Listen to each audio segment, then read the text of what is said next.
ورحمة الله وبركاته. إن الحمد لله نحمده ونستعينه ونستغفره ونعوذ بالله من شرور أنفسنا ومن سيئات أعمالنا. من يهده الله فلا مضل له ومن يضلل فلا هادي له. وأشهد أن لا إله إلا الله وحده لا شريك له. وأشهد أن محمدا عبده ورسوله صلى الله عليه وعلى آله وأصحابه ومن اتبع هداه إلى يوم الدين. يا أيها الذين آمنوا اتقوا الله حق تقاته ولا تموتن إلا وأنتم مسلمون. يا أيها الناس اتقوا ربكم الذي خلقكم من نفس واحدة وخلق منها زوجها وبث منهما رجالا كثيرا ونساء واتقوا الله الذي تساءلون به والأرحام إن الله كان عليكم رقيبا. يا أيها الذين آمنوا اتقوا الله وقولوا قولا سديدا يصلح لكم أعمالكم ويغفر لكم ذنوبكم ومن يطع الله ورسوله فقد فاز فوزا عظيما. أما بعد فإن أصدق الحديث كلام الله تبارك وتعالى وخير الهدي هدي محمد صلى الله عليه وعلى آله وسلم وشر الأمور محدثاتها فإن كل محدثة بدعة وكل بدعة ضلالة وكل ضلالة في النار. معاشر المسلمين والمسلمات jamaah subuh masjid Al-Ma'arij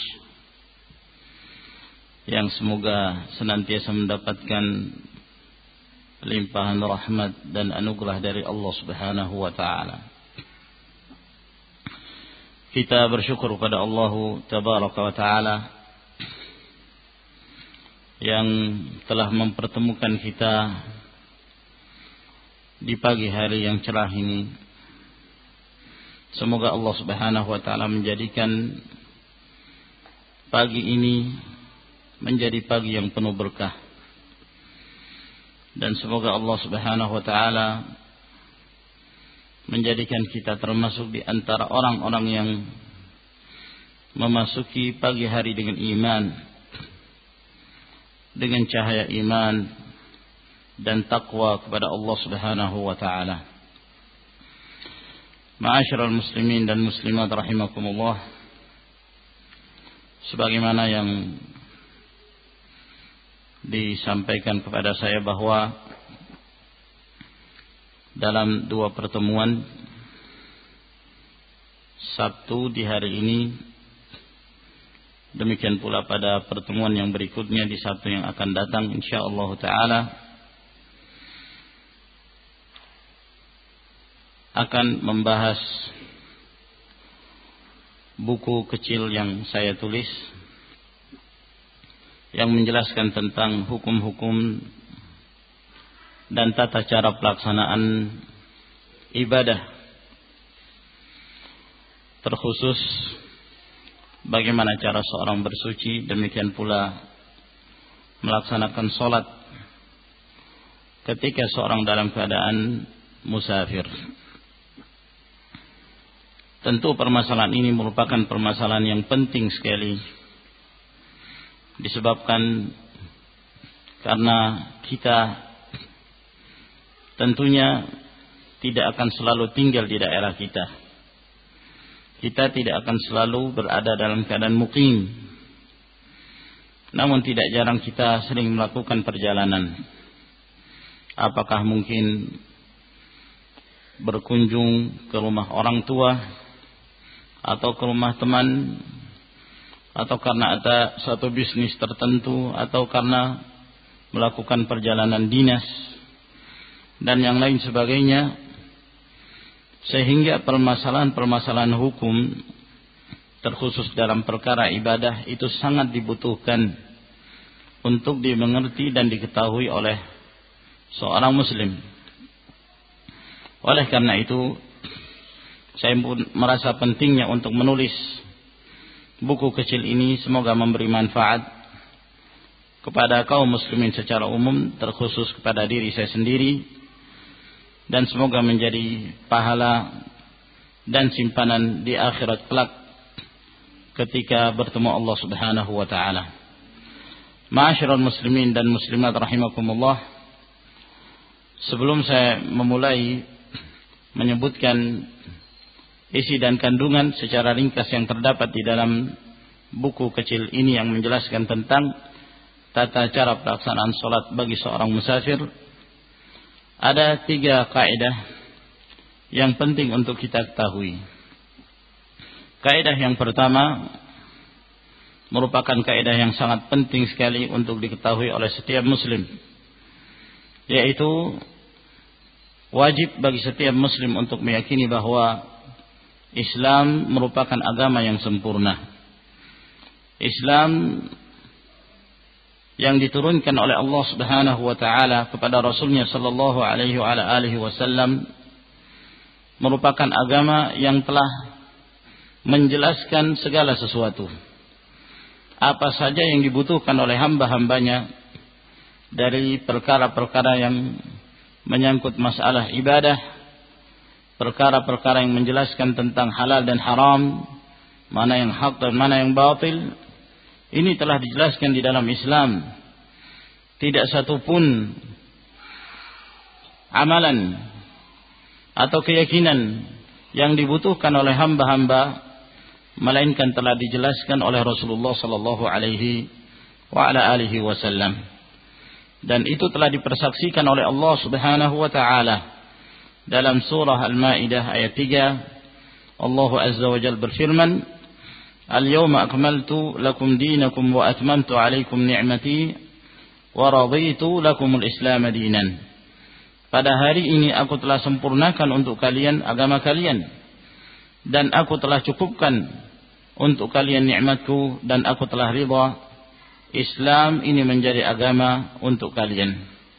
Maka turunnya firman Allah Subhanahu wa taala ini menunjukkan bahwa segala sesuatu telah sempurna, sehingga di dalam Islam kita tidak lagi membutuhkan adanya alternatif yang lain untuk menjelaskan tentang agama kita, kecuali kita mencukupkan dengan apa yang diturunkan oleh Allah Subhanahu wa taala, Al-Qur'anul Karim.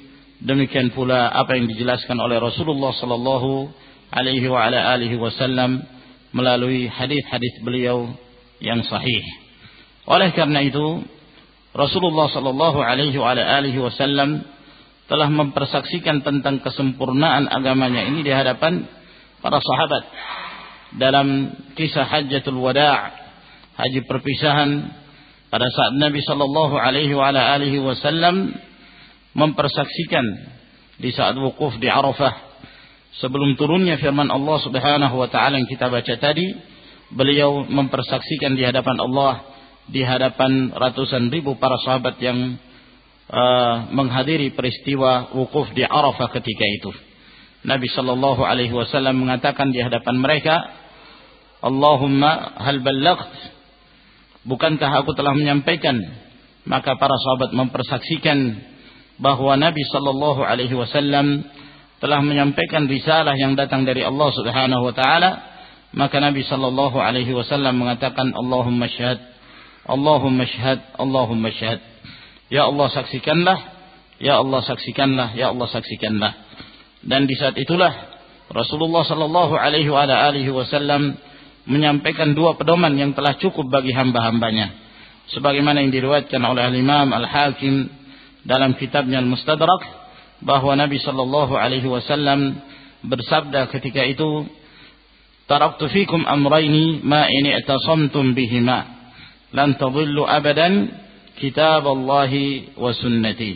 Aku telah tinggalkan untuk kalian 2 pedoman yang apabila kalian berpegang teguh dengan keduanya, kalian tidak akan tersesat selama-lamanya, Yang pertama adalah kitabullah Al-Quranul Karim, dan yang kedua adalah sunnahku, yaitu apa yang diwariskan oleh Nabi sallallahu alaihi wasallam dari hadis-hadis beliau, sabda-sabda beliau yang dinukilkan oleh para ulama dari kurun yang sebelumnya ke kurun yang berikutnya sampai kepada kaum muslimin di zaman sekarang ini dari riwayat-riwayat yang sahih.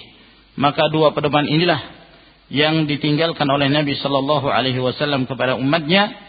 Barang siapa yang berpegang dengan keduanya, maka dia tidak akan tersesat selama-lamanya. Oleh karena itu, Abu Dzar Al-Ghifari radhiyallahu taala anhu, beliau mengatakan sebagaimana yang diriwayatkan oleh At-Tabarani rahimahullahu taala, kata Abu Dzar, laqad tarakana Rasulullah sallallahu alaihi wa ala alihi wasallam وَمَا طَائِرٌ يُقَلِّبُ جَنَاحَيْهِ فِي الْهَوَاءِ إِلَّا وَقَدْ ذَكَرَ لَنَا مِنْهُ عِلْمًا.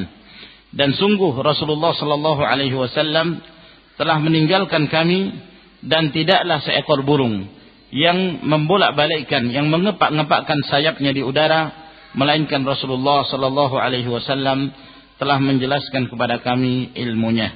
Maksudnya bahwa segala sesuatu telah sempurna dan telah dijelaskan oleh Rasulullah sallallahu alaihi wasallam.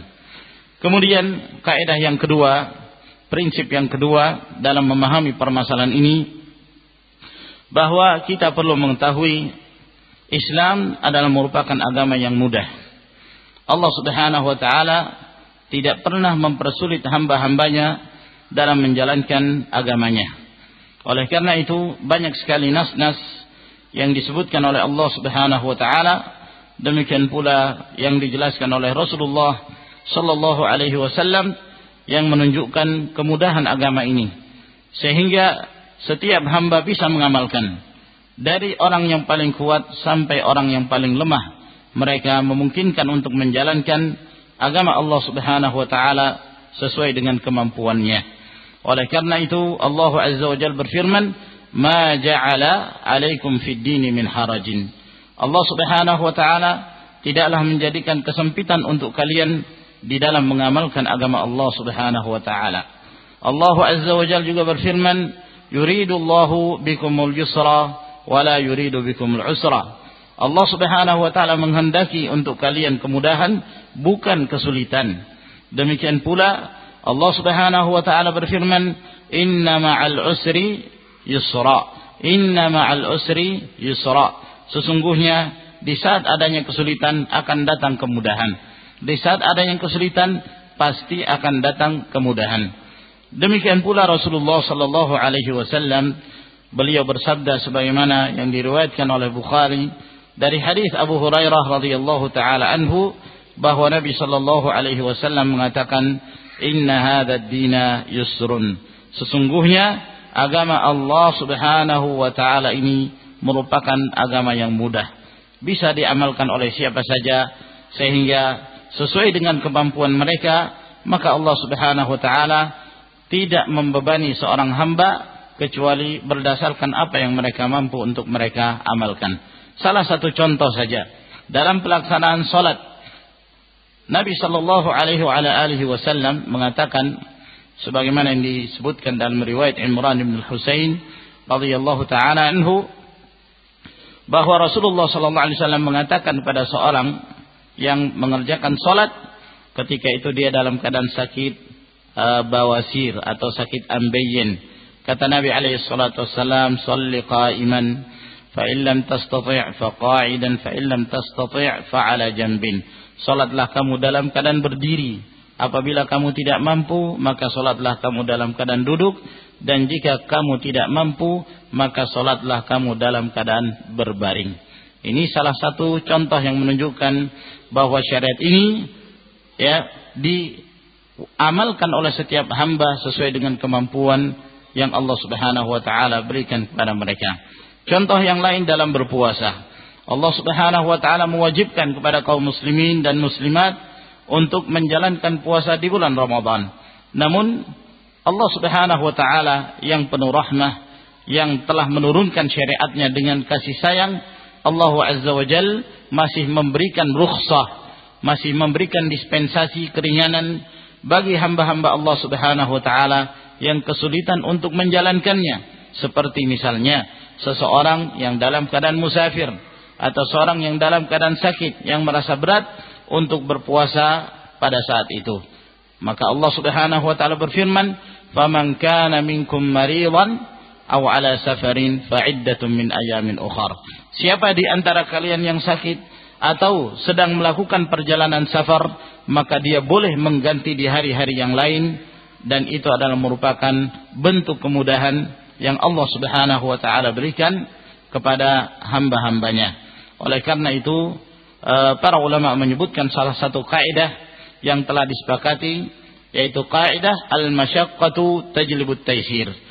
Yang dimaksud kaidah ini bahwa adanya kesulitan itu akan membawa kemudahan.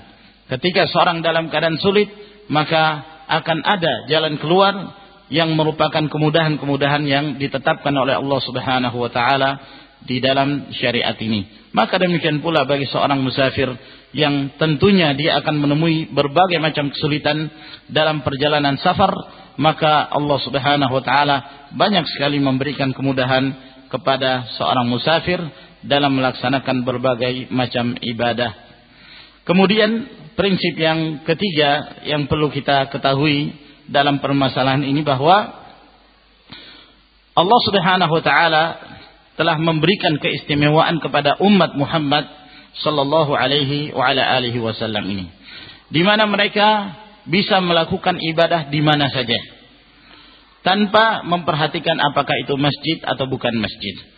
Seluruh apa yang ada di permukaan bumi ini, di mana saja kita berada, baik di daratan atau di lautan atau di atas udara, kita boleh menjadikan itu sebagai tempat solat. Kita boleh menjadikan itu sebagai tempat solat. Dan ini merupakan kekhususan yang Allah Subhanahu wa taala berikan kepada umat Muhammad sallallahu alaihi wa ala alihi wasallam, yang tidak diberikan syariat ini kepada umat-umat sebelumnya. Umat-umat sebelum kita, apabila mereka hendak beribadah, mereka tidak beribadah kecuali di tempat ibadah khusus, ya, yang disebut dengan kanisa atau disebut dengan tempat ibadah kuil atau yang semisalnya, yang mereka dahulu beribadah di tempat-tempat yang telah dikhususkan. Adapun umat ini, mereka telah diberi keistimewaan dimanapun mereka berada, mereka boleh menjalankan ibadah, baik di saat mereka mukim atau di saat mereka sedang dalam keadaan perjalanan safar. Dalam hadis Jabir radhiyallahu taala anhu yang diriwayatkan oleh Bukhari dan Muslim, kata Nabi sallallahu alaihi wa alihi wasallam, "U'titu khamsan lam yu'tahunna ahadun minal anbiya'i qabli." Kata Nabi alaihi salatu wassalam, ada 5 perkara yang aku diberikan secara khusus yang tidak diberikan kepada seorang pun dari kalangan para nabi sebelumku. Di antara salah satu yang disebutkan oleh Nabi sallallahu alaihi wasallam, beliau mengatakan, "Wa ju'ilat liyal ardu masjidan wa tahura, fa ayyuma rajulin min ummati adrakathu as-salatu falyusalli." Dan dijadikan pada umatku ini, telah dijadikan bagiku seluruh permukaan bumi ini boleh digunakan untuk salat, dan seluruh apa yang ada di permukaan bumi ini statusnya adalah suci. Maka siapa saja dari kalangan umatku yang mendapati waktu salat, maka hendaknya dia mengerjakan salat dimanapun dia berada. Hendaknya dia mengerjakan salat dimanapun dia berada. Kecuali ada tempat-tempat khusus yang dilarang oleh Nabi sallallahu alaihi wasallam untuk melaksanakan salat, seperti pekuburan. Demikian pula kamar mandi, disebutkan dalam hadis Abu Sa'id Al-Khudri radhiyallahu taala anhu yang diriwayatkan oleh Imam Ahmad dan yang lainnya, bahwa Nabi sallallahu alaihi wasallam bersabda, "As-salatu al-ardu kulluha masjidun illa al-maqbarata wal hammam." Bahwa permukaan bumi seluruhnya boleh digunakan untuk salat kecuali pekuburan, demikian pula kamar mandi, WC dan yang semisalnya. Maka apabila kita telah memahami 3 kaidah penting ini, ma'asyiral muslimin rahimakumullah, maka kita akan mudah pula untuk bisa memahami demikian mudahnya syariat Allah Subhanahu wa taala yang Allah ajarkan kepada kita melalui Rasulnya sallallahu alaihi wa ala alihi wasallam.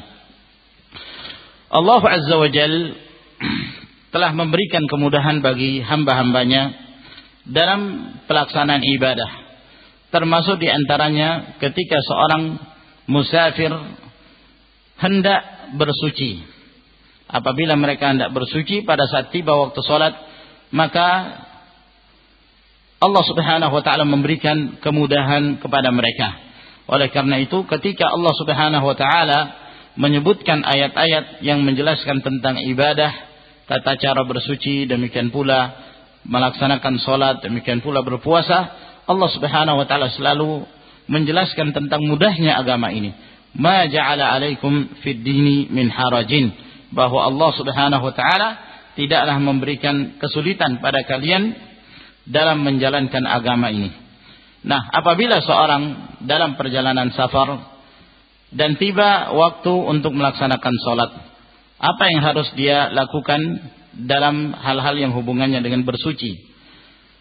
Bersuci bagi seorang musafir sama halnya bersuci bagi seorang yang muqim. Dalam artian, asal hukum bersuci seseorang adalah dengan menggunakan air. Ini bersuci untuk mengangkat hadas yang kecil atau mengangkat hadas yang besar. Seperti misalnya seorang hendak berwudu untuk mengangkat hadas yang kecil. Maka apabila ada air, maka air adalah merupakan inti dalam bersuci.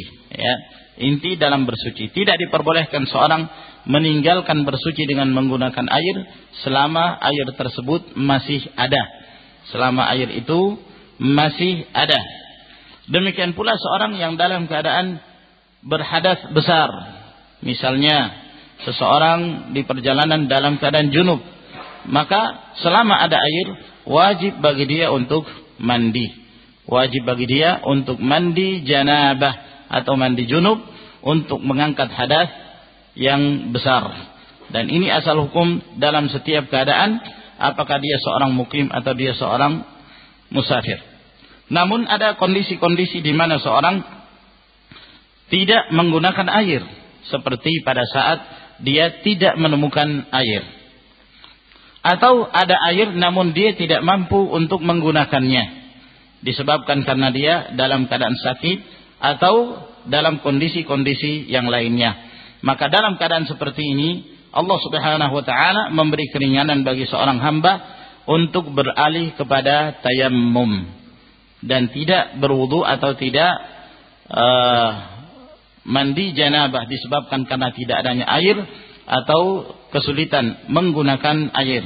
Allah Subhanahu wa ta'ala berfirman dalam surah An-Nisa ayat 43, wa in kuntum marda aw ala safarin aw jaa ahadun minkum minal ghaiti aw lamastumun nisa falam tajidu ma'an fatayammamu sa'idan tayyiban famsahu biwujuhikum wa aydikum. Apabila kalian dalam keadaan sakit atau dalam kondisi safar, sebab biasanya seorang dalam perjalanan safar kesulitan menemukan air. Tapi mungkin saja orang Indonesia mengatakan, wah kami dalam melakukan perjalanan safar di mana saja air di mana-mana banyak melimpah, masya Allah. Ya, tapi kan Allah Subhanahu wa ta'ala mengarahkan ayatnya kepada seluruh hamba, terkhusus mereka dahulu di padang pasir, ya, di negeri Arab. Apabila mereka melakukan perjalanan safar, sangat sulit sekali untuk mendapatkan air. Atau salah seorang kalian datang dari buang hajat, buang air besar, atau kalian telah berkumpul dengan istri-istri kalian.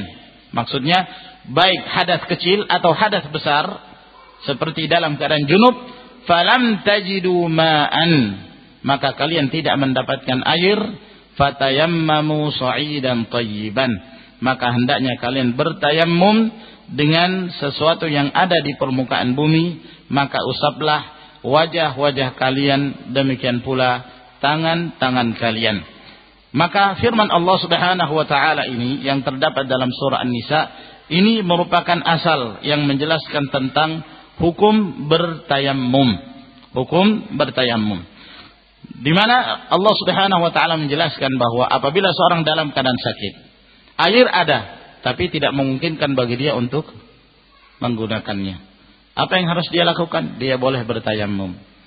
Misalnya dia dalam keadaan junub, kalau dia mandi khawatir dia binasa, apalagi dalam kondisi musim dingin misalnya, yang kalau dia menggunakan air mandi maka dapat menyebabkan kebinasaan pada dirinya.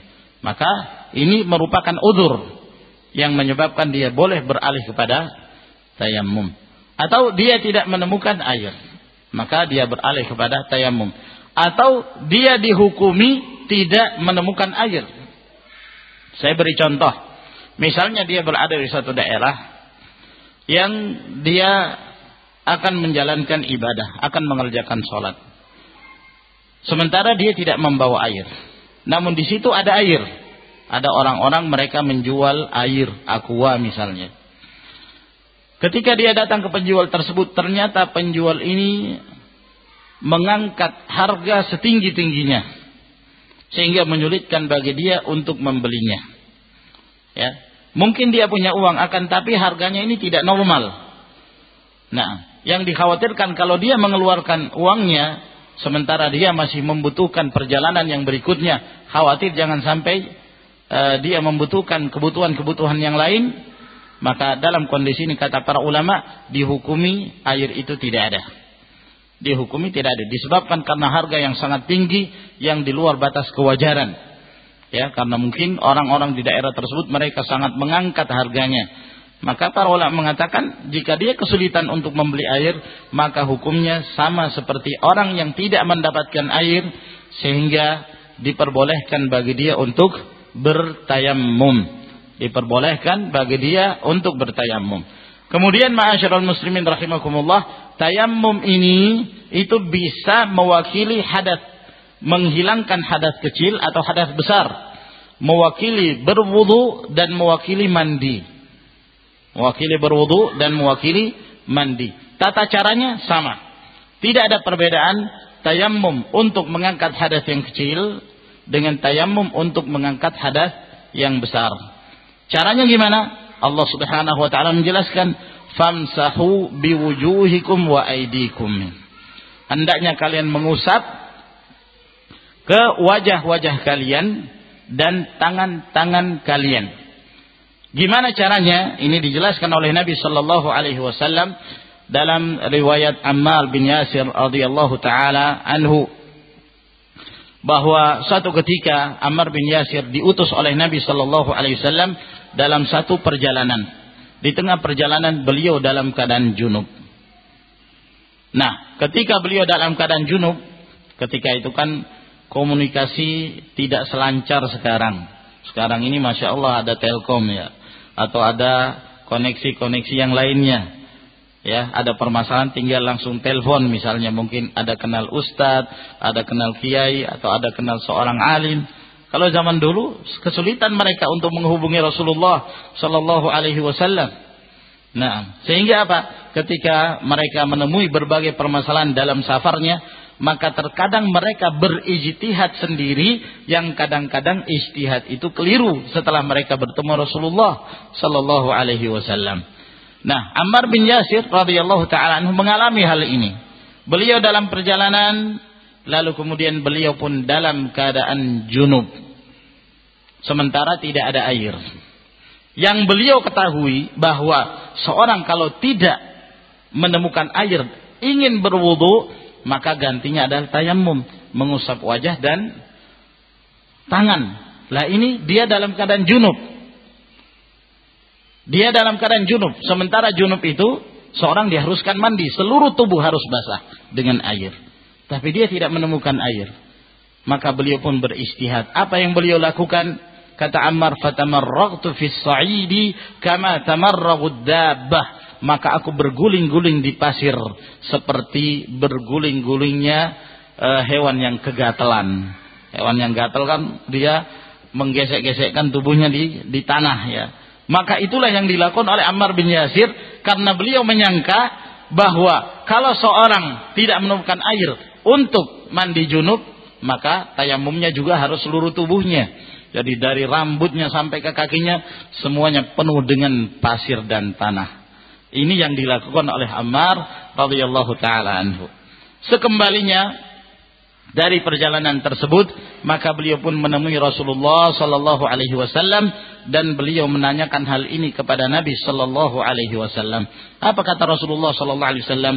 Yakfika an taqula bi yadika hakadha. Sebenarnya cukup wahai Ammar, engkau melakukan demikian. Lalu Nabi sallallahu alaihi wasallam mencontohkan tata cara tayammum. Beliau memukulkan dengan kedua tangannya ke atas tanah. Dipukulkan dengan kedua tangan di atas tanah satu kali saja. Satu kali saja. Ada riwayat yang mengatakan at-tayammum darbatan, bertayamum dua kali, itu riwayat yang lemah. Saya telah jelaskan di sini secara ringkas. Itu riwayat yang lemah. Yang sahih yang datang dari Nabi sallallahu alaihi wasallam cukup satu kali saja lalu kemudian diangkat. Apabila terdapat debu yang cukup banyak di tangan, maka boleh ditiupkan. Di sebagian riwayat disebutkan dalam hadis Ammar bin Yasir, fanafakha fihima, maka beliau meniupkan untuk menipiskan debu yang terdapat di tangan tersebut setelah diletakkan di atas tanah. Maka boleh ditiup. Kemudian setelah itu yang utama yang diusap terlebih dahulu adalah wajah. Yang utama yang diusap terlebih dahulu adalah wajah. Ya. Kemudian setelah wajah, baru setelah itu tangan. Tangan sampai di mana? Tangan sampai di telapak di pergelangan tangan saja. Jadi hanya sampai di pergelangan tangan. Saya beri contoh, ketika kita bertayammum sekali saja, kalau tebal bisa ditiup. Kemudian setelah itu dengan ini kita mengusap wajah. Mengusap wajah tidak perlu berkali-kali, sekali saja sudah cukup. Kemudian tangan, ya, depan dan belakangnya, punggung dan dalamnya, sudah selesai. Jadi itu sampai di telapak tangan. Ada riwayat yang menyebutkan sampai ke siku, itu lemah. Tidak satu pun yang sahih yang menjelaskan riwayat tayammum sampai ke siku. Namun yang sahih sampai ke pergelangan tangan saja. Mengapa kita mendahulukan wajah? Karena Allah Subhanahu wa taala mendahulukan penyebutan wajah daripada tangan. Famsahu biwujuhikum wa aydikum. Maka usaplah wajah-wajah kalian dan tangan-tangan kalian, ya. Usaplah wajah-wajah kalian dan tangan-tangan kalian. Jadi beginilah cara bertayammum yang diajarkan oleh Rasulullah sallallahu alaihi wa ala alihi wasallam. Dan misalnya pada saat kita berada di sebuah tempat, ya, pada saat kita berada di sebuah tempat, apakah itu di dalam rumah ataukah itu di tempat-tempat tertentu yang kesulitan bagi kita untuk menemukan debu, itu tidak jadi masalah. Sebab yang dimaksud sa'idan adalah segala sesuatu yang ada di permukaan bumi, apakah itu kayu atau batu, ya. Meskipun misalnya batu itu bersih, itu tidak mengapa. Bersih itu tidak mengapa, sebab itulah yang disebutkan oleh Allah Subhanahu wa taala, sa'idan thayyiban, yang dimaksud sa'id segala sesuatu yang ada di permukaan bumi. Kemudian ma'asyiral muslimin rahimakumullah, juga merupakan satu hal yang penting sekali tentang kondisi kita pada saat melakukan perjalanan di pesawat, ya. Kadang-kadang kita melakukan perjalanan yang cukup panjang pada saat kita berada di pesawat. Misalnya seorang hendak melakukan perjalanan umrah ataukah perjalanan haji yang menempuh waktu yang cukup lama. Kadang-kadang kita berada di pesawat sampai 8, 9 atau sampai 10 jam tidak turun-turun pesawat tersebut. Nah, apa yang harus kita lakukan sementara tiba waktu sholat? Ma'asyiral muslimin rahimakumullah, termasuk di antara kemudahan yang Allah Subhanahu wa taala berikan kepada kita dalam tata cara pelaksanaan salat, ada yang disebut dengan menjamak salat. Ada yang disebut dengan hukum menjamak salat. Yang dimaksud menjamak salat ini menggabungkan antara dua salat di satu waktu. Seperti salat zuhur digabung dengan salat al-asr, salat maghrib digabung dengan salat al-isya. Ini yang boleh. Tidak boleh menggabung sholat asar dengan sholat maghrib. atau menggabung sholat isya dengan sholat subuh, atau menggabung sholat subuh dengan sholat zuhur, ini tidak diperbolehkan sama sekali. Jadi yang boleh digabung adalah antara sholat zuhur dengan sholatul asar, dan sholat maghrib dengan sholat al-isya. Cara penggabungannya boleh dilakukan dengan dua cara. Cara yang pertama yang disebut dengan jamak takdim. Yang dimaksud jamak takdim yaitu melaksanakan dua sholat tersebut di waktu yang pertama. Misalnya kita ingin mengerjakan sholat zuhur dan sholatul asar di waktu zuhur, itu namanya jamak takdim. Sholat maghrib dan sholatul isya dikerjakan pada waktu maghrib. Yang kedua yang disebut dengan jamak takhir, yaitu melaksanakan dua sholat di waktu sholat yang kedua. Misalnya kita mengerjakan sholat zuhur dan asar di waktu asar, dan sholat maghrib dan isya kita kerjakan pada waktu maghrib. Ini dua cara yang diajarkan oleh Rasulullah sallallahu alaihi wa ala alihi wasallam. Nah sekarang kalau misalnya dalam perjalanan safar yang sifatnya ringkas, yang tidak terlalu lama, misalnya di Indonesia ini, dari Balikpapan kita berangkat ke Jakarta, dari Balikpapan kita ke Surabaya atau ke Jogja atau kemana saja, perjalanan 1 jam 2 jam kita telah sampai ke tempat tujuan. Nah ini lebih ringan ya. Apa yang harus kita lakukan? Kita wajib hukumnya sholat di darat. Jadi asal hukum sholat wajib itu kita harus mengerjakannya di daratan. Tidak diperbolehkan melaksanakan sholat wajib di atas kendaraan kecuali dalam kondisi darurat. Kecuali dalam kondisi darurat. Beda dengan sholat sunnah. Kalau sholat sunnah silahkan mau mengerjakan di mana saja, di atas kendaraan pun tidak jadi masalah. Menghadap kiblat, tidak menghadap kiblat pun tidak jadi masalah. Dan banyak sekali hadis-hadis yang menjelaskan tentang hal ini. Hadis Abdullah bin Umar, hadis Anas bin Malik yang disebutkan dalam riwayat Bukhari dan Muslim, di mana Rasulullah sallallahu alaihi wasallam beliau salat di atas kendaraan, di atas untanya. Jadi unta itu berjalan kemana saja beliau salat, menghadap kiblat atau tidak menghadap kiblat itu tidak jadi soal. Akan tetapi ini hubungannya dengan salat sunnah, ya. Sebab berbeda antara salat sunnah dengan salat wajib. Diberikan dispensasi dan berbagai keringanan pada saat melaksanakan salat sunnah yang tidak diberikan keringanan ketika mengerjakan salat wajib. Contoh yang lain, dalam salat sunnah boleh seseorang mengerjakan salat sunnah dalam keadaan duduk meskipun dia mampu berdiri. Meskipun dalam hal pahala berbeda. Tapi boleh, asal hukumnya boleh. Tapi salat wajib selama dia mampu berdiri maka termasuk di antara rukun sholat adalah berdiri. Tidak boleh seorang melakukan sholat dalam keadaan duduk selama dia mampu mengerjakan sholat wajib tersebut dalam keadaan berdiri. Maka ini yang harus dibedakan. Nah, pada saat sholat sunnah, misalnya kita di atas pesawat, wah saya pengen sholat duha karena kebetulan waktu duha, silahkan. Ya, langsung saja mengerjakan sholat di tempat duduknya, silahkan. Tidak jadi masalah. Menghadap kiblat atau tidak menghadap kiblat itu tidak jadi soal. Itu dalam hal sholat sunnah. Tapi sholat wajib tidak diperbolehkan. Oleh karena itu kata Abdullah bin Umar radhiyallahu ta'ala, wa kana la yusalli 'alaihal maktubah. Nabi sallallahu alaihi wasallam tidak mengerjakan sholat wajib di atas kendaraannya. Tidak mengerjakan sholat wajib di atas kendaraan. Nah, ini dalam perjalanan yang sifatnya ringkas. Saya beri contoh. Kita di waktu zuhur dari Balikpapan mau berangkat ke Jakarta.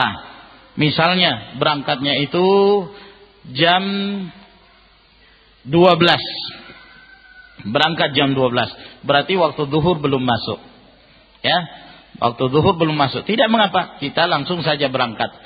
Nah, kemungkinan kita tiba di sana mungkin masih mendapatkan waktu zuhur, mungkin juga sudah masuki waktu asar. Maka kita melakukan jamak takhir. Kita melakukan jamak takhir. Atau misalnya kita akan berangkat pada jam 2 siang. Berarti sudah masuki waktu zuhur. Memungkinkan bagi kita untuk mengerjakan jamak, ya, mengerjakan sholat di Balikpapan. Karena tempat tinggal kita misalnya di Balikpapan. Maka kita mengerjakan sholat zuhur 4 rakaat, kemudian setelah itu qomat dan mengerjakan sholat asar 4 rakaat. Kenapa 4 rakaat? Karena kita belum musafir. Hati-hati, banyak terjadi kesalahan di kalangan kaum muslimin. Mereka menyangka kalau sudah di bandara berarti sudah musafir, padahal belum. Ya, jadi mereka mengerjakan sholat, atau misalnya di sini, dia tinggal di sini, kemudian mendapati sholat zuhur terlebih dahulu di masjid ini, di Masjid Al-Ma'arij. Dia belum berangkat, tapi berangkatnya jam 2 atau jam 3. Tidak memungkinkan bagi dia sholat asar di Jakarta misalnya, karena waktu yang sangat mepet sekali. Dia boleh menjamak, tapi cara menjamaknya mengerjakan sholat zuhur 4 rakaat dulu, misalnya sholat berjamaah. Setelah itu dia qomat, lalu mengerjakan sholat asar 4 rakaat, karena dia belum musafir. Beda kalau musafir, nanti ada hukum mengqashar sholat, menjadikan sholat 4 rakaat menjadi 2 rakaat. Jadi ini ma'asyiral rahimakumullah yang hubungannya dengan tata cara pelaksanaan menjamak antara 2 sholat. Jadi tergantung keadaan, kita jamak takhir atau jamak takdim, tergantung kondisinya. Namun pada saat perjalanan yang sangat jauh misalnya, tidak memungkinkan bagi kita mengerjakan sholat kecuali di atas pesawat, maka boleh bagi seorang melaksanakan sholat di atas kendaraan. Apakah ketika dia naik kapal laut, pelni misalnya, atau dia naik pesawat, maka diperbolehkan bagi dia untuk melaksanakan sholat semampu dia. Jika dia mampu berdiri, sholatlah dalam keadaan berdiri dan menghadap kiblat. Namun jika dikhawatirkan dia tidak punya kemampuan atau disebabkan karena kondisi cuaca yang kurang baik, maka dia mengerjakan sholat sesuai dengan keadaannya. Duduk di atas pesawat, apakah menghadap kiblat atau tidak menghadap kiblat. Dan tidak diperbolehkan bagi seseorang membiarkan waktu sholat keluar dalam keadaan dia belum mengerjakan sholat tersebut. Misalnya, dia belum mengerjakan sholat zuhur, belum mengerjakan sholat asar. Dengan alasan apa? Oh, nanti saya tiba nanti di Arab Saudi pada jam 7 malam. Nanti di situ kalau sudah tiba, saya ingin mengerjakan sholat zuhur, asar, maghrib, isya. Ini kesalahan. Ini tidak benar sama sekali. Sebab Allah Subhanahu wa taala telah menetapkan waktu salat itu ada waktunya masing-masing. Innas salata kanat 'alal mu'minina kitaban mauquta. Sesungguhnya salat itu telah ditetapkan oleh Allah Subhanahu wa taala kepada kaum mukminin pada waktu-waktunya. Ya, jadi tidak diperbolehkan seorang meninggalkan salat hingga keluar dari waktunya, ya, karena waktu yang telah habis. Ya, saya kira sampai di sini dulu insyaallah taala. Nanti pada pertemuan yang berikutnya apabila ada tambahan-tambahan tata cara pelaksanaan ibadah di pertemuan yang kedua insyaallah taala, semoga apa yang kami sampaikan memberi manfaat kepada para jamaah sekalian. Wallahu taala a'lamu bissawab. Ya.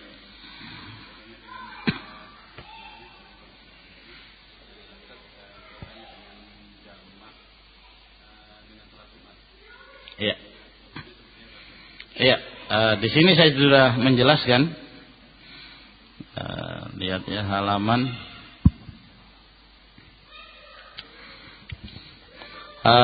Halaman 98. Bisa dilihat di situ fatwa dari Samahatul Syekh Abdul Aziz bin Abdullah bin Baz rahimahullah ta'ala, ketika beliau ditanya apakah boleh bagi musafir jika dia sholat Jumat bersama penduduk mukim lalu dia menjamaknya dengan sholat asar, kata beliau tidak diperbolehkan hal itu sebab sholat Jumat tidak dijamak dengan yang lainnya, namun hendaknya dia mengerjakan sholat asar pada waktunya. Jadi hukum-hukum yang kita sebutkan yang boleh dijamak itu sholat zuhur dengan sholatul asar, sholat maghrib dengan sholat al-isya. Adapun sholat Jumat ini berbeda kondisinya. Sehingga apabila seorang melakukan safar pada hari Jumat, dan pendapat yang sahih dari para ulama boleh melakukan safar pada hari Jumat. Karena ada pendapat yang mengatakan tidak diperbolehkan atau dibenci melakukan safar pada hari Jumat.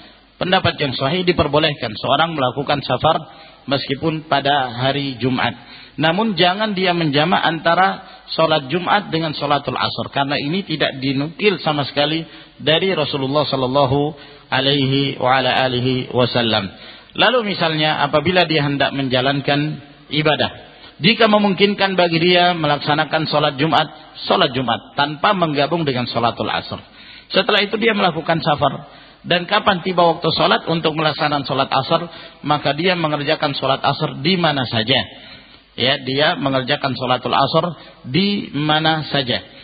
Namun misalnya dalam kondisi dia membutuhkan, dia harus menjamak. Misalnya dia musafir, dia di Jakarta, sementara dia punya kebutuhan atau dia hendak melakukan safar ke tempat yang lain, yang dia harus menggabung, ya, maka boleh bagi dia mengikuti imam yang mengerjakan sholat Jumat, tapi dia berniat sholat zuhur. Boleh mengikuti imam yang melaksanakan sholatul Jum'ah, tapi dia meniatkan sholatnya sholat zuhur. Berbeda niat dengan imam itu tidak jadi soal. Berbeda niat dengan imam tidak jadi masalah. Dan itu beliau sebutkan pula di halaman ini yang saya sebutkan tadi.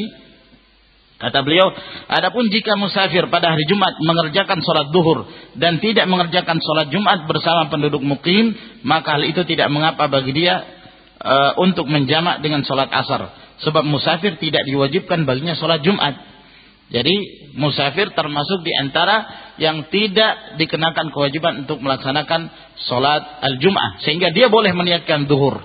Jadi cukup sholat 2 rakaat. Karena sholatnya seorang musafir 2 rakaat, mengqasar. Ya, setelah selesai dia mengikuti imam sholat Jumat, dia berniat sholat zuhur. Setelah itu dia boleh melakukan iqamah, lalu kemudian melaksanakan sholatul asar 2 rakaat. Melaksanakan sholatul asar 2 rakaat. Ini jika dia telah berstatus sebagai musafir. Akan tapi kalau dia masih mukim, dia belum berangkat, maka wajib bagi dia melaksanakan sholatul Jum'ah, namun tidak dijamak dengan sholat al-asr. Apabila dia hendak berangkat sholat Jumat dahulu, kemudian ketika dia berangkat di mana saja dia berada, tiba waktu sholat asar, apakah di atas pesawat atau telah tiba di tempat tujuan, baru dia mengerjakan sholat al-asr.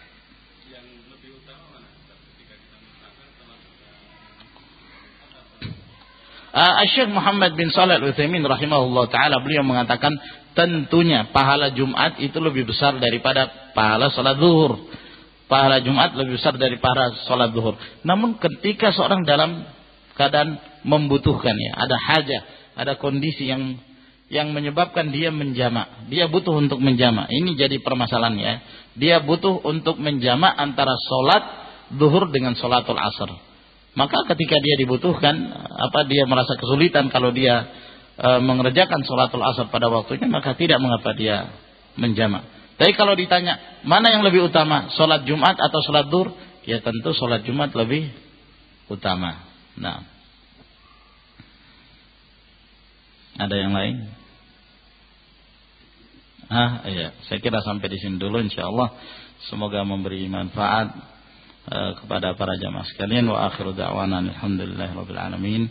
Wassalamualaikum warahmatullahi wabarakatuh.